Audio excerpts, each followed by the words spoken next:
Voilà, mes amis, on va continuer notre cours que l'on a commencé. On a fait juste un cours pour l'instant sur un Mahamar de Chassidut du Rabbi, qui est, comme je l'ai expliqué dans le premier cours, un Mahamar, c'est-à-dire un enseignement d'une profondeur inouïe qui contient, si j'ose dire, presque tous les secrets de la Torah. Évidemment, comme je ne cesse de l'expliquer, quand il s'agit d'un enseignement de la Torah, il faudrait un peu plus que l'infini pour pouvoir simplement commencer à le commencer.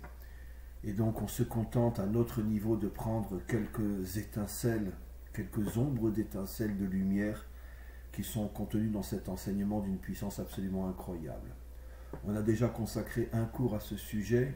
Je vous conseille véritablement de suivre cette série de cours absolument incroyable et de ne pas seulement se contenter d'écouter ce genre de cours qu'une seule fois, parce que je suis persuadé que lorsque l'on écoute et réécoute ces cours, on comprend d'une manière de plus en plus profonde et surtout on arrive à ressentir l'enseignement afin de pouvoir se construire soi-même, de savoir exactement ce que l'on doit faire dans ce monde. Alors aujourd'hui, on va reprendre cet enseignement et on va l'expliquer d'une manière un peu plus profonde et on rentre dans le sujet directement. On avait vu que il y avait différentes catégories qui représentaient la lumière d'Hachem jusqu'à celle qui a permis la création de ce monde. Je reprends juste à titre d'introduction ce que nous avions vu. Le premier niveau s'appelait Ant Uchad Velo Bechushban. Tu es unique et tu ne fais partie d'aucune autre réalité que la tienne. On va expliquer tout de suite. Le deuxième niveau qui est en dessous du premier s'appelle Antu Il'a al Kolilain. Tu es plus haut que toutes les forces les plus élevées de ce monde. Troisième niveau, on descend. Stimin al kol stimin. Tu es complètement caché, tu es complètement fermé. Personne ne peut véritablement savoir où tu es. Quatrième niveau, lit marshavat fissa barklal. Aucune pensée ne peut véritablement t'atteindre. Ça veut dire personne ne peut prétendre te comprendre véritablement. Et enfin, le dernier niveau, le plus bas, c'est la lumière qui a permis la création de ce monde. Ant ou de afikat eser tikunin vekarinan lun eser sfiram. Tu as fait sortir de ta source cette lumière qui a permis de créer les 10 attributs divins à partir desquels ont été créés tous les mondes jusqu'au nôtre.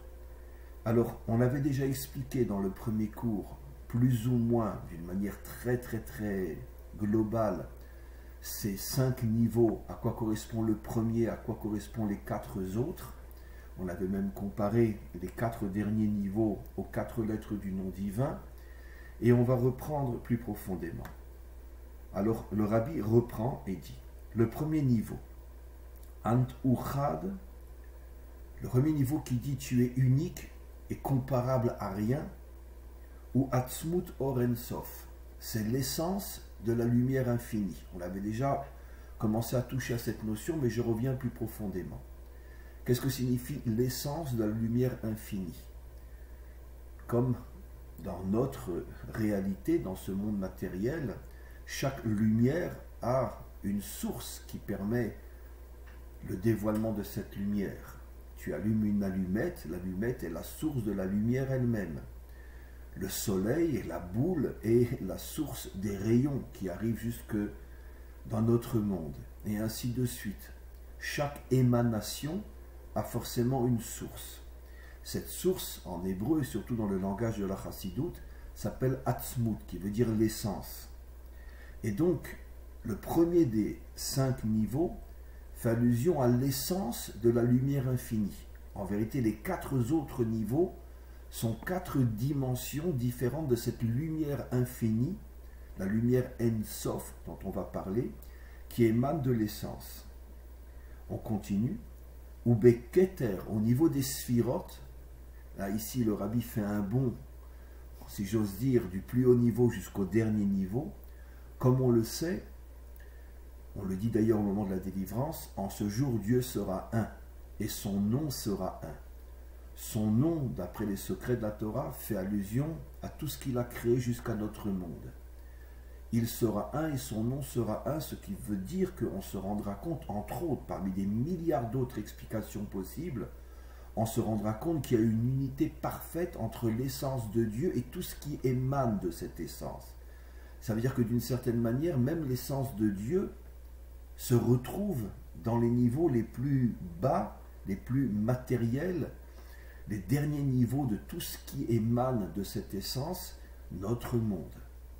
Aujourd'hui, on ne peut même pas imaginer comment cette essence du maître du monde peut se retrouver dans les aspects les plus bas de tout ce qu'il a créé, depuis les mondes spirituels les plus élevés, comme le monde de Hatzilut, jusqu'à notre monde. Aujourd'hui, c'est la raison pour laquelle on avait vu, entre autres, qu'il est marqué « tu es fermé, complètement fermé », c'est-à-dire personne ne peut imaginer que pas seulement la lumière d'Hachem se trouve dans ce monde, mais son essence elle-même, et c'est ça la notion de « tu es un ». Et donc, le premier niveau où cette essence se retrouve, comme le Rabbi l'explique, c'est dans les sphirotes elles-mêmes, puisque les sphirotes sont les 10 outils, les 10 énergies qui ont permis la création de tous les mondes jusqu'à notre monde. Et donc le Rabbi fait une comparaison dans cette essence, au niveau de cette essence, qui est au-dessus de toute la réalité que l'on connaît, y compris les mondes les plus élevés comme le monde de Hatzilut. Puisque comme on le sait, fondamentalement, il y a 4 mondes par rapport aux 4, je préfère dire 4 dimensions, 4 réalités par rapport aux 4 lettres du nom divin. La première s'appelle le monde de la Hatzilut, la deuxième en descendant s'appelle le monde de la Bria, la troisième le monde de la Yetzira, et enfin notre réalité qui est le monde de la Asiya, et notre monde lui-même, le monde matériel, est l'extrémité du monde de la Asiya, parce que dans le monde de la Asiya, il y a des réalités qui ne sont pas forcément matérielles, comme on donne un exemple très simple dans notre monde lui-même, les énergies ce n'est pas de la matière, mais pourtant elles sont là. C'est-à-dire que la matière, c'est la dimension la plus basse de notre monde, dans lequel il y a des énergies, des lumières, et quantité d'autres choses qui ne sont pas palpables et qu'on ne peut pas toucher. Donc en tous les cas, on revient à la notion de sphira, à la notion d'attribut divin. L'essence se trouve aussi dans les attributs divins, et c'est pour ça que le Rabbi explique, ou beketer ou pnimiuta keter, au niveau de la sphira la plus élevée, qui s'appelle keter, la couronne. L'intériorité de la couronne fait allusion à cette essence divine qui au départ est au-dessus et complètement, on pourrait dire, déconnectée de toute la réalité depuis les mondes les plus spirituels jusqu'à notre monde. Et cette intériorité du Keter, on l'appelle Atik. Atik, ça veut dire déconnecté. Ça veut dire qu'on n'a aucun lien, nous. C'est-à-dire que cette déconnecté, attention, ne comprenons pas mal. Cette essence se trouve au milieu de nous, mais nous, on est complètement déconnecté d'elle. C'est comme, imaginez-vous que quelqu'un loue un appartement ou achète un appartement et il ne sait pas que ceux qui vivaient dans cet appartement avant lui ont caché dans un endroit absolument introuvable, ont caché un trésor. Et lui va vivre peut-être des années dans cet appartement, il ne peut même pas avoir l'idée que dans cet appartement se cache un trésor. Donc lui est complètement déconnecté du trésor, bien que le trésor se trouve très très proche de lui. C'est exactement ce que ici le texte veut nous faire dire. Pourquoi l'intériorité du Keter s'appelle Atik, déconnecté, c'est-à-dire pas par rapport à Dieu. Attention, comme malheureusement dans beaucoup de religions, on dit que Dieu est déconnecté de ce monde. D'ailleurs, en vérité, comme je l'ai souvent expliqué, comme nos maîtres l'enseignent, la source de l'idolâtrie vient de la prise de conscience fausse, comme quoi Dieu, dans son essence, est trop haut pour être présent dans ce monde, donc il s'est déconnecté de ce monde, et c'est la raison pour laquelle l'idolâtrie, c'est le culte des intermédiaires. D'une certaine manière, on retrouve cette notion jusqu'à aujourd'hui. Comme j'ai souvent expliqué, le culte de l'homme. Quand, par exemple, on remplace Dieu par un homme qui est censé le représenter, mais on ne se rend même pas compte que finalement on rend un culte à l'homme et plus un culte à Dieu. Et ce phénomène existe partout, y compris chez nous aussi, où finalement le tzaddik, le rabbi, devient finalement mon Dieu.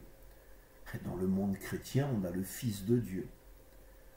Et donc, c'est un phénomène où on ne ressent pas de lien avec Dieu lui-même, donc on cherche des intermédiaires. Et l'idolâtrie se trouve partout aujourd'hui, y compris dans le judaïsme. Partout, partout, partout.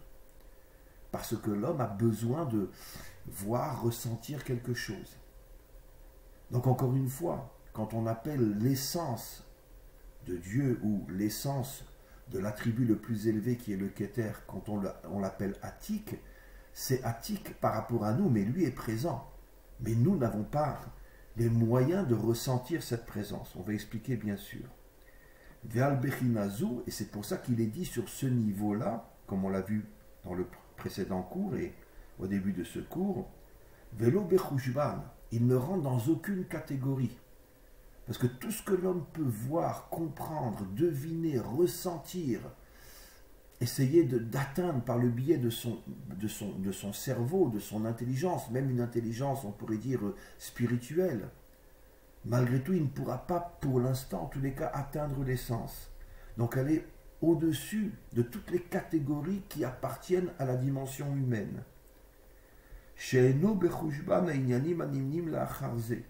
Et cette essence elle-même est complètement dans une autre dimension inaccessible par rapport aux 4 autres niveaux qu'on a déjà cités.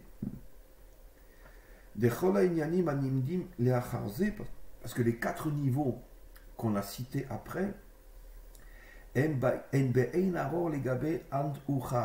n'ont aucune comparaison possible. Donc il y a 5 niveaux, mais en vérité c'est le premier niveau et les 4 autres, et les 4 autres n'ont aucun lien avec le premier niveau. Donnons un exemple simple que j'ai déjà donné, comme le rayon de soleil n'a aucun lien avec le soleil lui-même. Le rayon de soleil arrive sur Terre, il peut arriver jusqu'à 50, 60 degrés, tandis que le soleil lui-même, c'est des millions de degrés. Donc il n'y a aucun lien. Velachen, et pour cette raison, Enon Irshav Imahem. C'est pour ça qu'on ne compte pas ce premier niveau avec les 4 autres. On continue encore un petit peu. Après, le niveau qui vient juste en dessous de l'intériorité du Keter s'appelle Antu Ila al Kol Ilahin. Tu es plus élevé que tout ce qui est le plus élevé dans tout ce que tu as créé. Tu es toi-même encore au-dessus de tout ce qui est le plus haut dans tous les mondes que tu as créés. Ça fait allusion à Chitsoniut Keter. Ça fait allusion à l'extériorité du Keter. Comme on le sait, je l'ai expliqué dans le premier cours, tout dans ce monde contient une extériorité et une intériorité. L'homme, mon corps est mon extériorité, puisqu'on peut le voir, on peut le toucher. Mon âme est l'intériorité, et ainsi de suite, même dans la matière et l'énergie qui est dans la matière, l'atome et l'énergie qui est dans l'atome. On continue encore un petit peu. Le 3e niveau maintenant s'appelle Stima Alkol Stimim. Tu es complètement fermé et plus fermé que tout ce qui est fermé. Ça fait allusion à quoi? Chochma de Harir. Ça fait allusion à la sagesse, c'est des mots en français, c'est pas vraiment des bons mots, mais l'intelligence qui est complètement cachée à l'intérieur de l'extériorité du Keter qui s'appelle Harir. J'ai oublié de le citer.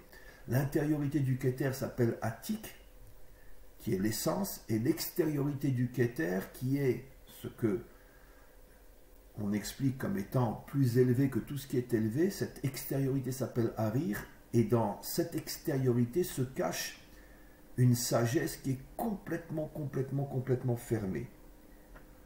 Après le 4e niveau, Lit Marshavat Fisabar Klal. Aucune intelligence humaine ne peut atteindre cette sagesse qui est cachée à l'intérieur de l'extériorité du Keter.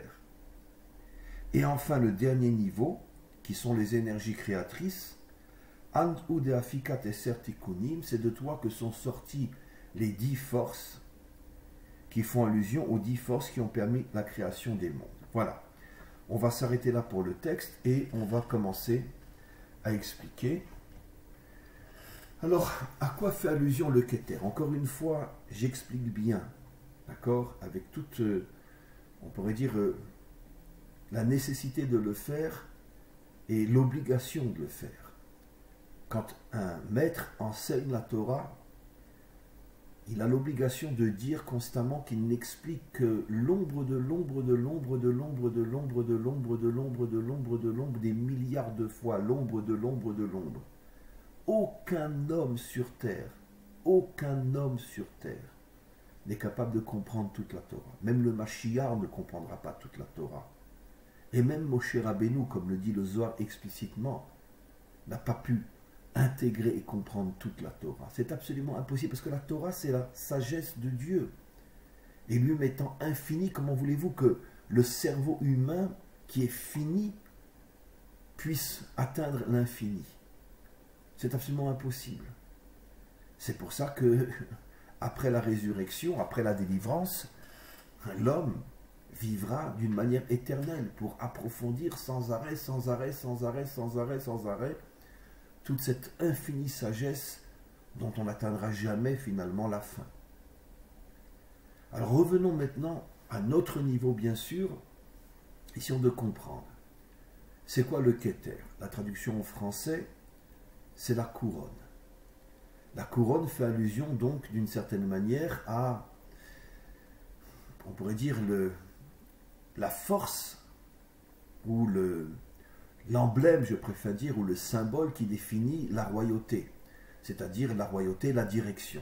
Encore une fois, je traduis avec des mots en français, comme j'ai expliqué des milliers de fois, le mot roi, royauté n'est pas le bon mot, mais bon, vous le savez pour ceux qui suivent mes cours.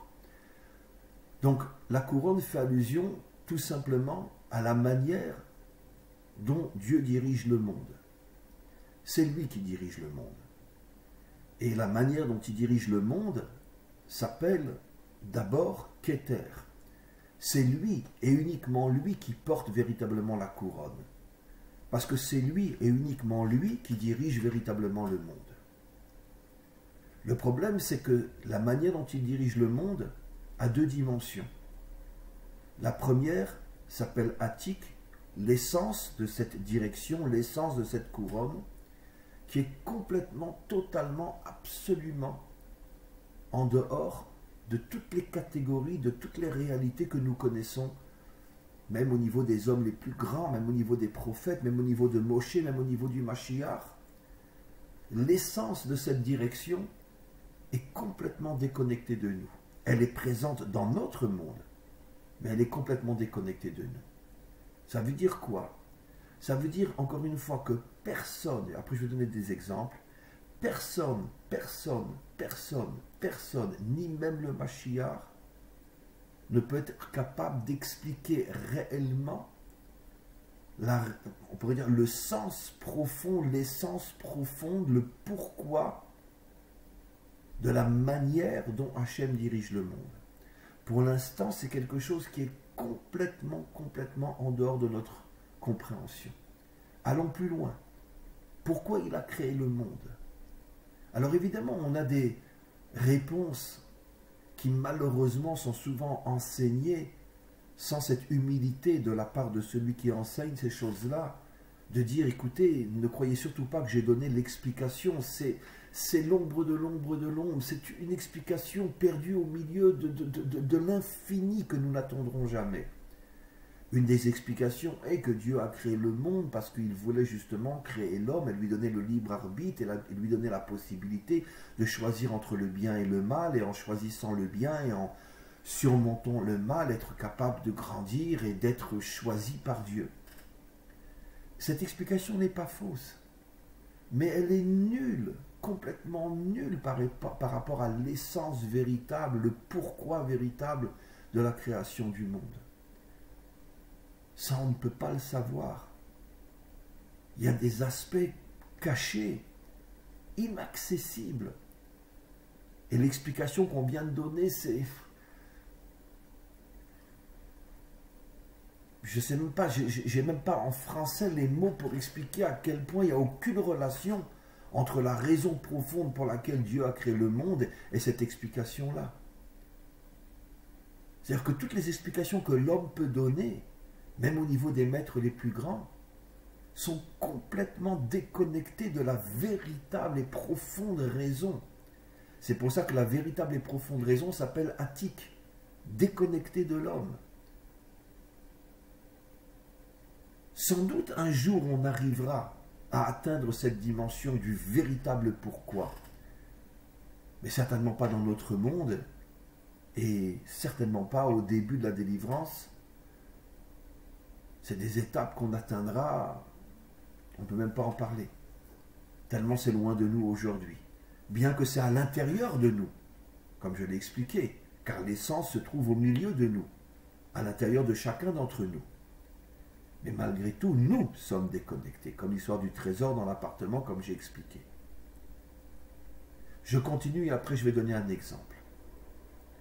Après, on a le harir, l'extériorité du Keter. Ça veut dire que le maître du monde, malgré tout, nous permet, pour ceux qui sont méritants, ceux qui sont de véritables croyants, de ressentir et même plus ou moins d'apercevoir que c'est lui qui dirige le monde. Le fait de pouvoir ressentir et apercevoir que c'est lui qui dirige le monde ne nous permet pas encore de comprendre le véritable pourquoi de cette création du monde et de cette direction du monde. Mais on arrive à avoir un certain ressenti, une certaine prise de conscience que c'est lui qui dirige le monde. Ça, c'est l'extériorité de la couronne, l'extériorité du Keter. Je vais donner un exemple concernant le peuple juif. Mais c'est encore une fois un exemple parmi des milliards d'infinis exemples possibles. Mais en tout cas, moi, c'est celui qui me parle le plus.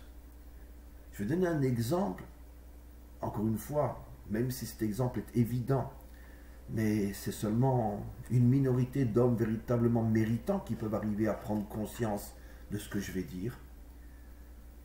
Le fait que le peuple juif a traversé l'histoire jusqu'à aujourd'hui et est revenu sur sa terre, d'après les règles et les lois de la nature, c'était impossible et impensable.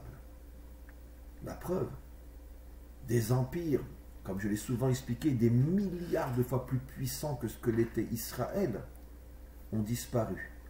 N'existent plus que dans les musées, dans les livres d'histoire ou dans les ruines qui restent quand on va visiter d'anciens cirques romains ou peu importe. Qu'est-ce qui reste de l'Égypte de Pharaon, à part les pyramides? Qu'est-ce qui reste de la Babylonie de Nabucodonosor? Qu'est-ce qui reste de l'Empire perse? Qu'est-ce qui reste, alors là c'est encore plus fort, de la Grèce, d'Alexandre le Grand et de tous les grands dirigeants de la Grèce antique? La Grèce est l'un des pays les plus pauvres d'Europe aujourd'hui. Qu'est-ce qui reste de la puissance inimaginable de Rome? Qu'est-ce qui reste? Qu'est-ce qui reste? Et combien d'autres empires encore? Et le peuple juif, qui a toujours été sur le plan du nombre, l'un des peuples les plus petits de la terre. Même les Grecs étaient plus nombreux que les Juifs, à l'époque où ils ont attaqué Israël. Ne parlons pas de l'Empire babylonien ou de l'Empire perse. En plus, le peuple juif est vaincu, 2 temples sont détruits et il est dispersé aux 4 coins de la terre. Et, plus que tout, poursuivi, massacré, humilié pendant des millénaires. Et on revient sur notre terre et on est toujours là. Et tous ceux qui se sont attaqués à nous ont disparu. Quelqu'un peut dire que ça c'est une réalité naturelle? Si c'est la nature qui a fait que l'on est revenu sur notre terre, alors pourquoi les Romains ont disparu? Pourquoi les Grecs ont disparu? Pourquoi des empires des milliards de fois plus puissants que le nôtre ont disparu? Et nous, petits peuples éparpillés aux 4 coins de la terre, aucune communauté ne savait où se trouvaient les autres juifs et n'avait des contacts avec elles. Et on se retrouve aujourd'hui tous sur notre terre, juifs russes, juifs européens, juifs américains, juifs hindous, juifs éthiopiens, juifs yéménites. De tous les pays du monde, on est revenu et on reconstruit une nation. Ça, c'est un phénomène naturel. Je vous pose une question. Les Italiens qui sont arrivés il y a 300 ans en Amérique, ils se considèrent toujours comme Italiens. Les Irlandais qui sont arrivés en Amérique il y a seulement 300 ans, ils se considèrent plus Irlandais que Américains, et ainsi de suite. Pour tous les peuples qui sont arrivés en Amérique, non, ils sont Américains. Mais les Juifs sont toujours restés Juifs. Beaucoup se sont assimilés, mais une partie suffisamment importante est toujours restée Juif au point qu'aujourd'hui on est revenu. Ça, c'est un phénomène naturel. Évidemment que toute personne méritant prend conscience qu'il y a là une action divine qui est complètement au-delà de la nature. Et bien c'est ça l'extériorité du Keter. Ça veut dire que le Maître du monde permet à ceux qui sont méritants de voir sa présence en tant que dirigeant de ce monde. Et comme je dis souvent, aujourd'hui plus que jamais, quand je rencontre un juif pas du tout pratiquant et qui me dit « Bon, allez, arrête avec tes histoires de bon Dieu et de Torah, allez, c'est dépassé tout ça. » Je lui dis « Ah oui, c'est dépassé tout ça? Tu peux m'expliquer comment qu'on est revenu sur notre terre après 3000 ans? 3000 ans, parce que l'exil a commencé il y a 3000 ans. Et comme je l'ai expliqué, à l'époque de Ezra, une minorité sont revenus, la grande majorité est restée en Babylonie. 3000 ans d'exil, 3000 ans de persécution, 3000 ans d'humiliation, 3000 ans pendant lesquels les Juifs de Russie ne savaient même pas qu'il y avait des Juifs en Irak ou au Yémen ou en Éthiopie. Et on se retrouve tous après 3000 ans sur notre terre et Dieu n'existe pas. C'est la meilleure des réponses. Je vous garantis que j'ai ramené à la Torah des dizaines de Juifs en leur donnant cette réponse-là. Parce que là, tu ne peux pas. Ça, c'est du concret, c'est du réel. C'est ça l'extériorité du Keter. Et bien sûr, on pourrait donner des milliers et des milliers d'autres exemples. La sortie d'Égypte. Mais comment un peuple esclave peut sortir, s'enfuir de l'intérieur de la puissance la plus cruelle, la plus terrible, la plus dominatrice qu'il y avait à cette époque-là? Mais comment c'est possible? Comment? C'est clair, la Torah nous le dit, il y a eu des miracles, il y a eu des... C'est impossible. Impossible. Où on a vu un peuple esclave qui arrive à se libérer de la puissance la plus terrorisante, la plus cruelle, et qui arrive à devenir une nation? Où on a vu une chose pareille? Où? Maintenant, des exemples comme ça, même chez les nations, on peut en trouver. Évidemment qu'il y en a des milliers et des milliards. Mais bon, en tant qu'enseignant de Torah, je préfère me concentrer sur des enseignements qui touchent notre peuple. Mais chacun, à partir de là, peut, évidemment, explorer d'autres sphères, d'autres univers, par rapport au principe que j'ai expliqué de ce qu'est l'extériorité de la couronne.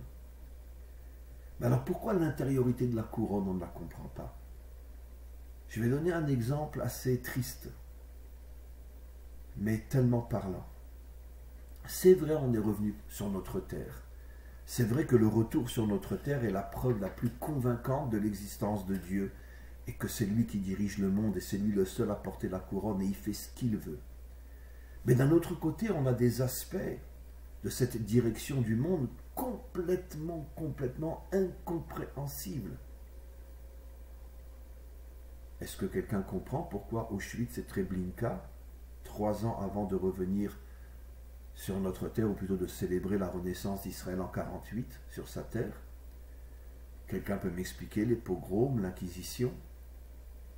Quelqu'un peut expliquer ça? On peut demander au Maître du monde, d'accord, tu nous as ramenés sur notre terre, c'est la preuve que tu existes. Mais pourquoi en passant par Auschwitz et Treblinka? Pourquoi? Pourquoi?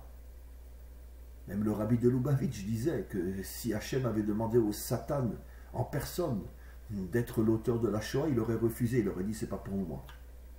C'est une métaphore, mais ça veut dire quoi? Même la force du mal aurait refusé, il aurait dit non, pas moi, c'est impossible.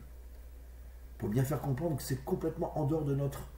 Le rabbi, dans un texte très connu, dit que celui qui ose dire, qui ose essayer de donner des explications à la Shoah, est un bandit. Un bandit. Mais qui tu es pour essayer d'expliquer Auschwitz et Treblinka? Et quantité d'autres catastrophes qui sont tombées sur nous dans notre histoire. Alors c'est vrai, on est revenu, mais pourquoi tous ces détours incroyables, incompréhensibles? Eh bien ça, c'est l'intériorité du Keter. Aujourd'hui, Auschwitz et Treblinka nous paraissent comme étant, si j'oserais dire, Hachem n'écoute pas ce que je vais dire, la preuve comme quoi il n'existe pas. Comme un jour Elie Wiesel a dit, je l'ai déjà dit des milliers de fois, il a vu un jour Dieu pendu à Auschwitz. On avait obligé tous les enfants de son âge, il avait 13-14 ans, à assister à la pendaison d'un de leurs copains. Et Elie Wiesel a dit, j'ai vu Dieu pendu à Auschwitz. Que ça veut dire j'ai vu Dieu pendu à Auschwitz? J'ai compris que Dieu n'existait pas. Après, bon, il va revenir, une fois sorti de là-bas. Il est redevenu un bon juif. Mais sur le moment, mais qui peut lui reprocher une réaction pareille? Des gosses de 14 ans voient qu'on pend un gosse de 14 ans. Évidemment que Dieu n'existe pas. Mais c'est ça, Attic. Il est complètement déconnecté de notre conscience. On ne peut pas accepter qu'il existe. Et toute l'histoire d'Israël n'est faite que d'histoires comme celle-là. À l'époque des Romains, la révolte de Bar Korba. Alors évidemment, c'est une métaphore ce que nos maîtres disent, mais c'est pour nous faire comprendre l'ampleur du drame. Finalement, Bar Korba n'a pas réussi, et tous ceux qui étaient avec lui, hommes, femmes, enfants, se sont tous fait massacrer, au point que nos maîtres nous disent que pendant 1 an, il y avait des fleuves de sang qui coulaient des collines de Jérusalem jusque dans la Méditerranée. Pour nous faire comprendre à quel point le massacre a été... C'est des centaines de milliers d'hommes, de femmes, d'enfants qui ont été massacrés en quelques heures, en quelques jours. Pourquoi? Pourquoi? Alors évidemment, l'idiot va répondre, ben parce que bon, on est des hommes et les juifs ne se comportaient pas comme ils devaient se comporter. Oui, d'accord, et ça explique pourquoi on arrache un enfant des bras de sa mère et on le jette vivant dans un four à Auschwitz, comme des centaines de milliers d'enfants. On les faisait pas rentrer dans les chambres à gaz, directement dans les fours. Ah oui. Et alors même si je fais pas Shabbat, ça mérite que mon enfant rentre vivant dans un four? Et alors? Arrête avec tes explications de taré. Arrête. Arrête. C'est pour ça que le rabbi faisait allusion à ce que je dis.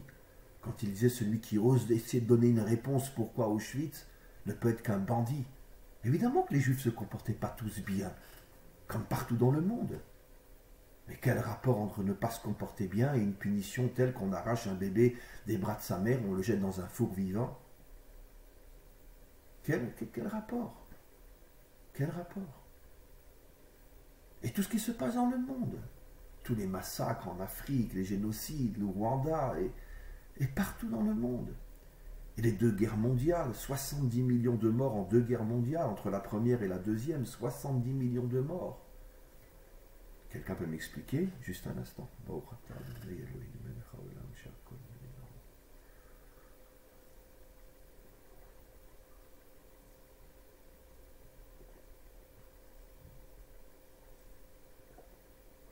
Excusez-moi. C'est mon premier café. Et donc, c'est sûr qu'il y a, dans la manière dont Dieu dirige le monde, il y a des trous noirs incompréhensibles. Incompréhensibles. Et personne n'a le droit d'essayer même d'envisager une réponse. Encore une fois, comme le dit le rabbi, si tu essayes d'expliquer tous les trous noirs de l'histoire, tu n'es qu'un sale bandit. Déguisé en religieux ou déguisé en rabbin, peu importe. Mais comment tu oses ouvrir ta bouche? Tu te prends pour le bon Dieu, tu peux expliquer pourquoi il a fait ça? Alors, sachez mes amis, que comme l'explique entre autres le Tanya, et comme je l'ai expliqué souvent, les trous noirs sur le plan spirituel sont des lumières qui sont tellement fortes qu'elles nous aveuglent, et c'est pour ça qu'on ne voit rien. Comme le Balatanya l'explique, quand tu allumes sans prévenir la personne une lumière trop forte devant les yeux de quelqu'un, ben il est dans l'obscurité. Je vois rien, je suis dans le noir. Non, tu n'es pas dans le noir, tu es à l'intérieur d'une lumière qui est trop forte pour tes yeux, c'est pour ça que tu crois être dans le noir. Je le dis à voix basse, tellement j'ai honte de le dire. Mais un jour viendra où quand la lumière cachée à l'intérieur d'Auschwitz et Treblinka se dévoilera, on comprendra tout, absolument tout le contraire de ce qu'on croyait jusqu'à aujourd'hui, c'est-à-dire que Dieu n'existe pas, que c'est pas possible que si Dieu existe, il ait pu se produire des choses pareilles. On comprendra tout le contraire. Mais aujourd'hui, c'est incompréhensible. Ça veut dire encore une fois, l'intériorité et l'extériorité du Kéter. L'intériorité du Kéter fait allusion à tous ces trous noirs dans l'histoire, dans notre peuple comme dans tous les peuples, qui sont incompréhensibles et qui semblent prouver que Dieu n'existe pas, d'où la raison pour laquelle il y a tellement de gens qui ont abandonné la croyance, et surtout dans notre peuple, après tout ce qu'on a traversé, et je peux les comprendre. Je peux les comprendre, après tout ce qu'on a traversé. Et moi j'avais une tante qui a survécu à la Shoah, la sœur de mon père. Et après elle s'est mariée. Et elle a changé de nom. Elle s'est mariée avec un juif, ils ont changé de nom. Et ils n'ont pas révélé à leurs enfants qu'ils étaient juifs. Les enfants ont grandi comme des laïcs. Ils ne savaient pas qu'ils étaient juifs. Ce sont mes parents qui, un jour, quand les enfants sont venus nous voir en France, parce qu'ils habitaient dans un autre pays, ils avaient déjà 16-17 ans à cette époque-là, et c'est mes parents qui leur ont révélé qu'ils étaient juifs. Je ne vous dis pas le scandale que leurs parents ont fait à mes parents. Comment tu as osé leur dire qu'ils étaient juifs? Ben, mes parents ne sont pas arrivés à tenir le secret. Ils ne sont pas arrivés. Mais je ne les juge pas. Je les comprends. Une petite fille qui a vu tous ces massacres pendant la guerre, qui a vu partir son père, sa mère, ses frères, ses sœurs, comment voulez-vous qu'elle continue à croire que Dieu existe? Mais à plus forte raison, comment on pourrait arriver un jour à comprendre que c'était une lumière trop forte pour nos yeux et qu'un jour nos yeux nous permettront de voir et de comprendre cette lumière? Mais c'est de la folie ce que je dis. C'est pour ça que le texte dit que cette essence est complètement déconnectée de nous aujourd'hui. C'est-à-dire qu'un jour viendra où les trous les plus noirs de notre histoire seront transformés en lumière tellement grande qu'on comprendra qu'à cette époque-là, nous ne pouvions pas voir, comprendre et interpréter cette lumière. Et nous étions dans de véritables trous noirs. C'est ça, l'intériorité du Kéter. Mais l'extériorité du Kéter, comme je l'ai expliqué, c'est tous les signes qui montrent à ceux qui sont de véritables et authentiques croyants que finalement c'est sûr que Dieu est présent dans ce monde. Et la plus grande preuve à mes yeux, c'est comment on est revenu après 3000 ans d'exil, dispersés aux quatre coins de la terre, poursuivis, massacrés. On est revenu sur notre terre. Exactement comme les prophètes l'avaient dit il y a 3000 ans. Tout se réalise. Donc c'est clair que Dieu existe. Après, encore un petit détail sur lequel on reviendra, il parle de la sagesse cachée à l'intérieur de l'extériorité du Kéter, qui est complètement fermée. Alors sur ce point-là, je reviendrai dans le prochain cours, mais j'en ai déjà parlé. Ça veut dire qu'en vérité, la manière dont Hachem dirige le monde, et évidemment, la manière dont il dirige le monde, c'est pour nous amener à la délivrance finale. Cette manière-là, même si je ressens qu'il est présent au niveau de l'extériorité du Kéter, mais malgré tout, il y a des choses qui sont complètement cachées, complètement incompréhensibles. J'ai déjà donné des exemples, mais je termine maintenant le cours. Pourquoi Dieu a-t-il besoin de faire naître toute la lignée du Mashiach en passant par un père qui couche avec ses filles, en passant par une fille, Ruth, qui vient du pays de Moab, Yehuda qui va avec une prostituée? Et pourquoi le retour d'Israël s'est fait à travers des dirigeants humains qui étaient complètement assimilés et qui ne connaissaient même pas la Torah, ce qu'on appelle le sionisme laïque? Tu ne peux pas clairement faire les choses. Pourquoi passer par des choses tellement incompréhensibles? Là aussi, il y a une sagesse profonde qui est complètement fermée, dit le texte. Pourquoi Hachem utilise en apparence des choses qui semblent représenter tout le contraire de la délivrance? Comment d'un père qui couche avec ses filles peut sortir Ruth qui va devenir la matrice de la royauté d'Israël, le roi David et le Mashiach? Ruth sort d'une relation entre un père et ses filles, et c'est elle qui est porteuse de la délivrance finale. Pourquoi passer par des choses aussi incompréhensibles? Il y a donc une sagesse là-dedans qui est complètement fermée. Et pourquoi? Ce sera, si Dieu veut, le prochain cours. En attendant, à tous et à toutes, une très très bonne journée.